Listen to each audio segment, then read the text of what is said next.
The Luck of Roaring Camp and Other Sketches by Bret Harte. The Luck of Roaring Camp. There was commotion in Roaring Camp. It could not have been a fight, for in 1850 that was not novel enough to have called together the entire settlement. The ditches and claims were not only deserted, but Tuttle's grocery had contributed its gamblers, who, it will be remembered, calmly continued their game the day that French Pete and Kanaka Joe shot each other to death over the bar in the front room. The whole camp was collected before a rude cabin on the outer edge of the clearing. Conversation was carried on in a low tone, but the name of a woman was frequently repeated. It was a name familiar enough in the camp, Cherokee Sal. Perhaps the less said of her the better. She was a coarse, and, it is to be feared, a very sinful woman. But at that time she was the only woman in Roaring Camp, and was just then lying in sore extremity, when she most needed the ministration of her own sex. Dissolute, abandoned, and irreclaimable, she was yet suffering a martyrdom hard enough to bear even when veiled by sympathizing womanhood, but now terrible in her loneliness. The primal curse had come to her in that original isolation which must have made the punishment of the first transgression so dreadful. It was perhaps part of the expiation of her sin that at a moment when she most lacked her sex's intuitive tenderness and care, she met only the half contemptuous faces of her masculine associates. Yet a few of the spectators were, I think, touched by her sufferings. Sandy Tipton thought it was rough on Sal, and in the contemplation of her condition for a moment rose superior to the fact that he had an ace and two bowers in his sleeve. It will be seen also that the situation was novel. Deaths were by no means uncommon in Roaring Camp, but a birth was a new thing. People had been dismissed the camp effectively, finally, and with no possibility of return. But this was the first time that anybody had been introduced ab initio. Hence the excitement. "You go in there, Stumpy," said a prominent citizen known as Kentuck, addressing one of the loungers. "Go in there and see what you can do. You've got experience in them things." Perhaps there was a fitness in the selection. Stumpy, in other climes, had been the putative head of two families. In fact, it was owing to some legal informality in these proceedings that Roaring Camp, a city of refuge, was indebted to his company. The crowd approved the choice, and Stumpy was wise enough to bow to the majority. The door closed on the extempore surgeon and midwife, and Roaring Camp sat down outside, smoked its pipe, and awaited the issue. The assemblage numbered about 100 men. One or two of these were actual fugitives from justice; some were criminal, and all were reckless. Physically they exhibited no indication of their past lives and character. The greatest scamp had a Raphael face, with a profusion of blond hair. Oakhurst, a gambler, had the melancholy air and intellectual abstraction of a Hamlet. The coolest and most courageous man was scarcely over 5 feet in height, with a soft voice and an embarrassed, timid manner. The term "roughs" applied to them was a distinction rather than a definition. Perhaps in the minor details of fingers, toes, ears, etc., the camp may have been deficient, but these slight omissions did not detract from their aggregate force. The strongest man had but 3 fingers in his right hand; the best shot had but one eye. Such was the physical aspect of the men that were dispersed around the cabin. The camp lay in a triangular valley between 2 hills and a river. The only outlet was a steep trail over the summit of a hill that faced the cabin, now illuminated by the rising moon. The suffering woman might have seen it from the rude bunk whereon she lay, seen it winding like a silver thread until it was lost in the stars above. A fire of withered pine boughs added sociability to the gathering. By degrees the natural levity of Roaring Camp returned. Bets were freely offered and taken regarding the result. 3 to 5 that Sal would get through with it. Even that the child would survive.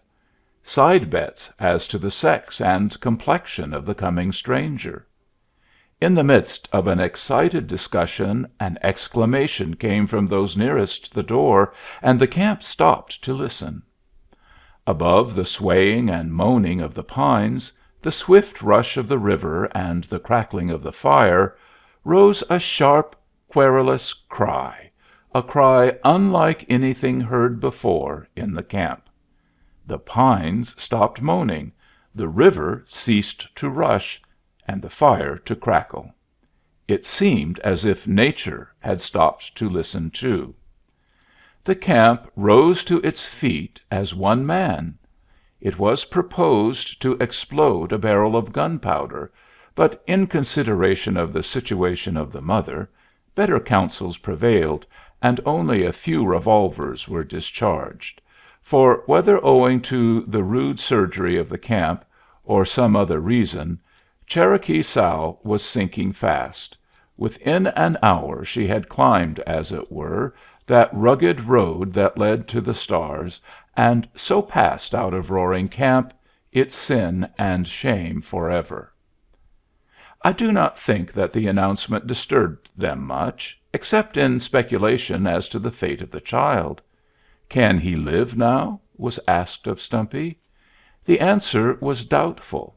The only other being of Cherokee Sal's sex and maternal condition in the settlement was an ass. There was some conjecture as to fitness, but the experiment was tried. It was less problematical than the ancient treatment of Romulus and Remus, and apparently as successful. When these details were completed, which exhausted another hour, the door was opened, and the anxious crowd of men who had already formed themselves into a queue entered in single file. Beside the low bunk or shelf on which the figure of the mother was starkly outlined below the blankets stood a pine table. On this a candle box was placed, and within it, swathed in staring red flannel, lay the last arrival at Roaring Camp. Beside the candle box was placed a hat. Its use was soon indicated. "Gentlemen," said Stumpy, with a singular mixture of authority and ex officio complacency, "gentlemen, will please pass in at the front door, round the table, and out at the back door. Them as wishes to contribute anything toward the orphan will find a hat handy." The first man entered with his hat on. He uncovered, however, as he looked about him, and so, unconsciously, set an example to the rest. In such communities good and bad actions are catching. As the procession filed in, comments were audible, criticisms addressed perhaps rather to Stumpy, in the character of showman. "Is that him?" "Mighty small specimen." "Hasn't more'n got the color." "Ain't bigger nor a derringer." The contributions were as characteristic: a silver tobacco box, a doubloon, a navy revolver, silver mounted, a gold specimen, a very beautifully embroidered lady's handkerchief (from Oakhurst the gambler), a diamond breastpin, a diamond ring, suggested by the pin, with the remark from the giver that he saw that pin and went 2 diamonds better, a slung shot, a Bible (contributor not detected), a golden spur, a silver teaspoon (the initials, I regret to say, were not the giver's), a pair of surgeon's shears, a lancet, a Bank of England note for £5, and about $200 in loose gold and silver coin. During these proceedings Stumpy maintained a silence as impassive as the dead on his left, a gravity as inscrutable as that of the newly born on his right. Only one incident occurred to break the monotony of the curious procession. As Kentuck bent over the candle box half curiously, the child turned, and in a spasm of pain caught at his groping finger and held it fast for a moment. Kentuck looked foolish and embarrassed. Something like a blush tried to assert itself in his weather-beaten cheek. "The demmed little cuss!" he said, as he extricated his finger, with perhaps more tenderness and care than he might have been deemed capable of showing. He held that finger a little apart from its fellows as he went out, and examined it curiously. The examination provoked the same original remark in regard to the child. In fact, he seemed to enjoy repeating it. "He wrastled with my finger," he remarked to Tipton, holding up the member. "The demmed little cuss!" It was 4 o'clock before the camp sought repose. A light burnt in the cabin where the watchers sat, for Stumpy did not go to bed that night. Nor did Kentuck. He drank quite freely, and related with great gusto his experience, invariably ending with his characteristic condemnation of the newcomer.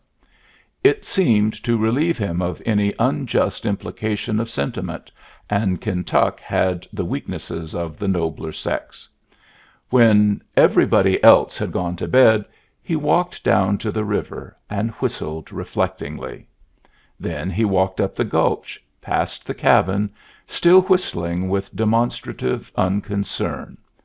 At a large redwood tree he paused and retraced his steps, and again passed the cabin. Halfway down to the river's bank he again paused, and then returned and knocked at the door. It was opened by Stumpy. "How goes it?" said Kentuck, looking past Stumpy toward the candle box. "All serene," replied Stumpy. "Anything up?" "Nothing." There was a pause, an embarrassing one, Stumpy still holding the door. Then Kentuck had recourse to his finger, which he held up to Stumpy. "Wrastled with it, the demmed little cuss," he said, and retired. The next day Cherokee Sal had such rude sepulture as Roaring Camp afforded. After her body had been committed to the hillside, there was a formal meeting of the camp to discuss what should be done with her infant. A resolution to adopt it was unanimous and enthusiastic. But an animated discussion in regard to the manner and feasibility of providing for its wants at once sprung up. It was remarkable that the argument partook of none of those fierce personalities with which discussions were usually conducted at Roaring Camp. Tipton proposed that they should send the child to Red Dog, a distance of 40 miles, where female attention could be procured.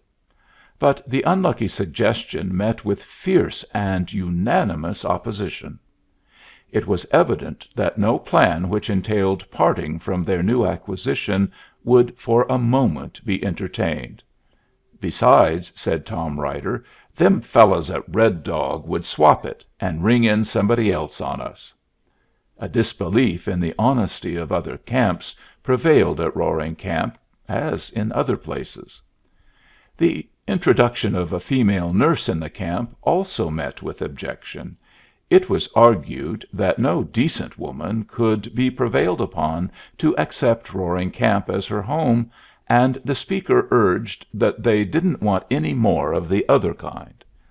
This unkind allusion to the defunct mother, harsh as it may seem, was the first spasm of propriety, the first symptom of the camp's regeneration. Stumpy advanced nothing. Perhaps he felt a certain delicacy in interfering with the selection of a possible successor in office. But when questioned, he averred stoutly that he and Jenny, the mammal before alluded to, could manage to rear the child. There was something original, independent, and heroic about the plan that pleased the camp. Stumpy was retained. Certain articles were sent for to Sacramento. "Mind," said the Treasurer, as he pressed a bag of gold dust into the expressman's hand, "the best that can be got. Lace, you know, and filigree work, and frills. Dim the cost." Strange to say, the child thrived. Perhaps the invigorating climate of the mountain camp was compensation for material deficiencies. Nature took the foundling to her broader breast. In that rare atmosphere of the Sierra foothills, that air pungent with balsamic odor, that ethereal cordial at once bracing and exhilarating, he may have found food and nourishment, or a subtle chemistry that transmuted ass's milk to lime and phosphorus. Stumpy inclined to the belief that it was the latter and good nursing. "Me and that ass," he would say, "has been father and mother to him. Don't you," he would add, apostrophizing the helpless bundle before him, "never go back on us." By the time he was a month old, the necessity of giving him a name became apparent. He had generally been known as "the Kid," "Stumpy's boy," "the Coyote," an allusion to his vocal powers, and even by Kentuck's endearing diminutive of "the durned little cuss." But these were felt to be vague and unsatisfactory, and were at last dismissed under another influence. Gamblers and adventurers are generally superstitious, and Oakhurst one day declared that the baby had brought the luck to Roaring Camp. It was certain that of late they had been successful. Luck was the name agreed upon, with the prefix of Tommy for greater convenience. No allusion was made to the mother, and the father was unknown. "It's better," said the philosophical Oakhurst, "to take a fresh deal all around. Call him Luck and start him fair." A day was accordingly set apart for the christening. What was meant by this ceremony the reader may imagine, who has already gathered some idea of the reckless irreverence of Roaring Camp. The master of ceremonies was one Boston, a noted wag, and the occasion seemed to promise the greatest facetiousness. This ingenious satirist had spent 2 days in preparing a burlesque of the church service, with pointed local allusions. The choir was properly trained, and Sandy Tipton was to stand godfather. But after the procession had marched to the grove with music and banners, and the child had been deposited before a mock altar, Stumpy stepped before the expectant crowd. "It ain't my style to spoil fun, boys," said the little man stoutly, eyeing the faces around him, "but it strikes me that this thing ain't exactly on the squar. It's playing it pretty low down on this yere baby to ring in fun on him that he ain't going to understand. And if there's going to be any godfathers round, I'd like to see who's got any better rights than me." A silence followed Stumpy's speech. To the credit of all humorists be it said that the first man to acknowledge its justice was the satirist, thus stopped of his fun. "But," said Stumpy, quickly, following up his advantage, "we're here for a christening, and we'll have it. I proclaim you Thomas Luck, according to the laws of the United States and the State of California, so help me God." It was the first time that the name of the deity had been uttered otherwise than profanely in the camp.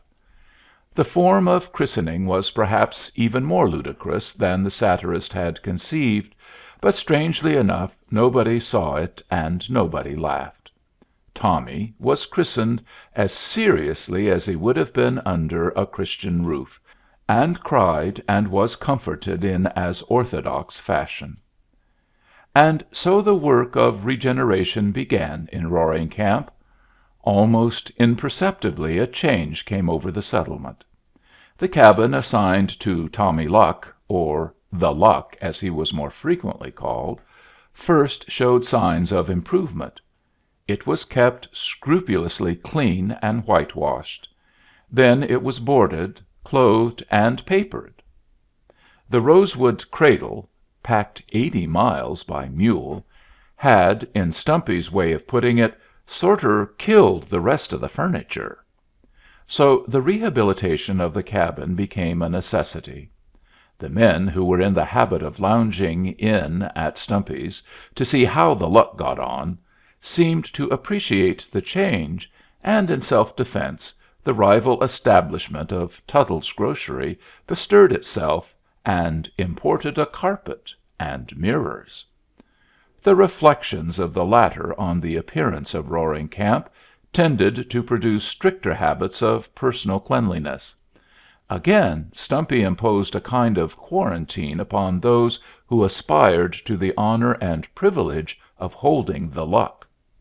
It was a cruel mortification to Kentuck, who in the carelessness of a large nature and the habits of frontier life had begun to regard all garments as a second cuticle, which, like a snake's, only sloughed off through decay, to be debarred this privilege from certain prudential reasons. Yet such was the subtle influence of innovation that he thereafter appeared regularly every afternoon in a clean shirt, and face still shining from his ablutions. Nor were moral and social sanitary laws neglected. Tommy, who was supposed to spend his whole existence in a persistent attempt to repose, must not be disturbed by noise. The shouting and yelling which had gained the camp its infelicitous title were not permitted within hearing distance of Stumpy's. The men conversed in whispers or smoked with Indian gravity. Profanity was tacitly given up in these sacred precincts, and throughout the camp a popular form of expletive, known as "Dam the Luck" and "Curse the Luck," was abandoned as having a new personal bearing. Vocal music was not interdicted, being supposed to have a soothing, tranquilizing quality, and one song, sung by Man o' War Jack, an English sailor from Her Majesty's Australian colonies, was quite popular as a lullaby. It was a lugubrious recital of the exploits of the Arethusa 74 in a muffled minor, ending with a prolonged dying fall at the burden of each verse, "On aboard of the Arethusa." It was a fine sight to see Jack holding the Luck, rocking from side to side as if with the motion of a ship, and crooning forth this naval ditty. Either through the peculiar rocking of Jack or the length of his song, it contained 90 stanzas, and was continued with conscientious deliberation to the bitter end, the lullaby generally had the desired effect. At such times the men would lie at full length under the trees, in the soft summer twilight, smoking their pipes and drinking in the melodious utterances. An indistinct idea that this was pastoral happiness pervaded the camp. "This 'ere kind o' think," said the Cockney Simmons, meditatively reclining on his elbow, "is 'evingly." It reminded him of Greenwich. On the long summer days the Luck was usually carried to the gulch, from whence the golden store of Roaring Camp was taken. There, on a blanket spread over pine boughs, he would lie while the men were working in the ditches below. Latterly there was a rude attempt to decorate this bower with flowers and sweet-smelling shrubs, and generally some one would bring him a cluster of wild honeysuckles, azaleas, or the painted blossoms of Las Mariposas. The men had suddenly awakened to the fact that there were beauty and significance in these trifles, which they had so long trodden carelessly beneath their feet. A flake of glittering mica, a fragment of variegated quartz, a bright pebble from the bed of the creek, became beautiful to eyes thus cleared and strengthened, and were invariably put aside for "the luck." It was wonderful how many treasures the woods and hillsides yielded that "would do for Tommy." Surrounded by playthings such as never child out of fairyland had before, it is to be hoped that Tommy was content. He appeared to be securely happy, albeit there was an infantine gravity about him, a contemplative light in his round gray eyes that sometimes worried Stumpy. He was always tractable and quiet, and it is recorded that once, having crept beyond his "corral," a hedge of tessellated pine boughs which surrounded his bed, he dropped over the bank on his head in the soft earth, and remained with his mottled legs in the air, in that position for at least 5 minutes with unflinching gravity. He was extricated without a murmur. I hesitate to record the many other instances of his sagacity, which rest, unfortunately, upon the statements of prejudiced friends. Some of them were not without a tinge of superstition. "I crep' up the bank just now," said Kentuck one day, in a breathless state of excitement, "and dern my skin if he wasn't a talkin' to a jaybird as was a sittin' on his lap. There they was, just as free and sociable as anythin' you please, a jawin' at each other just like two cherry bums." Howbeit, whether creeping over the pine boughs or lying lazily on his back blinking at the leaves above him, to him the birds sang, the squirrels chattered, and the flowers bloomed. Nature was his nurse and playfellow. For him she would let slip between the leaves golden shafts of sunlight that fell just within his grasp. She would send wandering breezes to visit him with the balm of bay and resinous gums. To him the tall redwoods nodded familiarly and sleepily, the bumblebees buzzed, and the rooks cawed a slumberous accompaniment. Such was the golden summer of Roaring Camp. They were "flush times," and the luck was with them. The claims had yielded enormously. The camp was jealous of its privileges, and looked suspiciously on strangers. No encouragement was given to immigration, and to make their seclusion more perfect, the land on either side of the mountain wall that surrounded the camp they duly preempted. This, and a reputation for singular proficiency with the revolver, kept the reserve of Roaring Camp inviolate. The expressman, their only connecting link with the surrounding world, sometimes told wonderful stories of the camp. He would say, "They've a street up there in Roarin' that would lay over any street in Red Dog. They've got vines and flowers round their houses, and they wash themselves twice a day. But they're mighty rough on strangers, and they worship an Injun baby." With the prosperity of the camp came a desire for further improvement. It was proposed to build a hotel in the following spring, and to invite one or two decent families to reside there for the sake of the luck, who might perhaps profit by female companionship. The sacrifice that this concession to the sex cost these men, who were fiercely skeptical in regard to its general virtue and usefulness, can only be accounted for by their affection for Tommy. A few still held out; but the resolve could not be carried into effect for 3 months, and the minority meekly yielded in the hope that something might turn up to prevent it.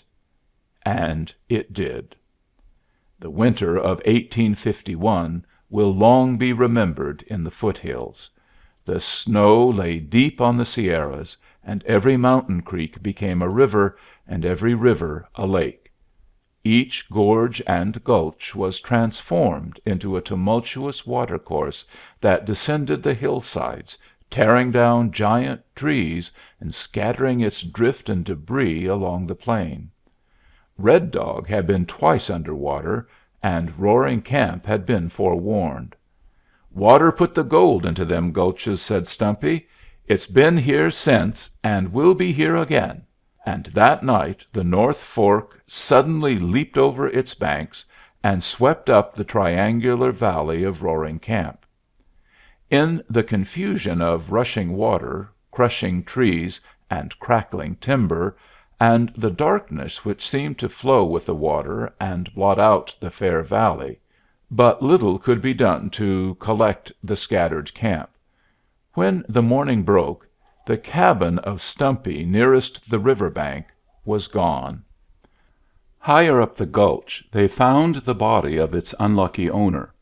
But the pride, the hope, the joy, the luck of Roaring Camp had disappeared. They were returning with sad hearts when a shout from the bank recalled them. It was a relief boat from down the river. They had picked up, they said, a man and an infant, nearly exhausted, about 2 miles below. Did anybody know them, and did they belong here?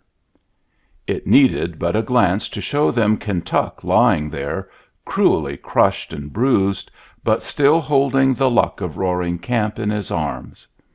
As they bent over the strangely assorted pair, they saw that the child was cold and pulseless. "He is dead," said one. Kentuck opened his eyes. "Dead?" he repeated feebly. "Yes, my man, and you are dying too." A smile lit the eyes of the expiring Kentuck. "Dying," he repeated. "He's a taking me with him. Tell the boys I've got the luck with me now." And the strong man, clinging to the frail babe as a drowning man is said to cling to a straw, drifted away into the shadowy river that flows forever to the unknown sea. End of Chapter 1.